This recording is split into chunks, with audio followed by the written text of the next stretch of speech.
जय गुरु माणिक. तर माझ्या यूट्यूब चॅनलमध्ये तुमचं स्वागत आहे. आणि सकाळी सकाळी ही माझी स्वयंपाकाची गडबड चालू आहे. आज मला लवकर आवरून देगलूरला जायचं आहे आणि ऋतूची परीक्षासुद्धा आहे. अकाउंटचा पेपर होता तिचा. यासाठी लवकर स्वयंपाक करून मी देगलूरला आले, सगळं आवरून. आणि यानंतर याने पण सामान घ्यायचं होतं, हे वॉशिंग मशीनसाठी सामान घेऊन आले. यानंतर ऋतू माझा आशीर्वाद घेऊन निघाली पेपरला. आणि ती बाहेर गेल्यानंतर आम्ही बाहेर पडलो. या पिशव्या घेत होतो आम्ही पायवारीसाठी म्हणून. यानंतर भाजीपालासुद्धा घेतला, कारण सण आहे, सणासाठी भाजीपाला लागतो. यानंतर मी बांगड्याच्या दुकानात आले आणि माझ्यासाठी बांगड्या घेतले.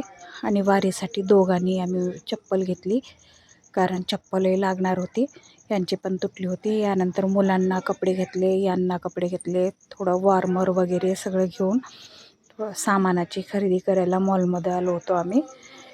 आणि उद्या सण म्हणजे फुलं तर गरजेची आहेत, फुलंसुद्धा घेतली. यानंतर पेट्रोल भरलं आणि घरी आलो. घरी आल्यानंतर ही सगळे 10 किलो फुलं आम्ही सगळ्यांनी मिळून ववली. माझी सुई तुटून गेली, यामुळे मलाही उशीर झाला. भाजी वगैरे नीट केली आणि काहीच न आवरता आज झोपी गेले, कारण भरपूर धावपळ झाली होती.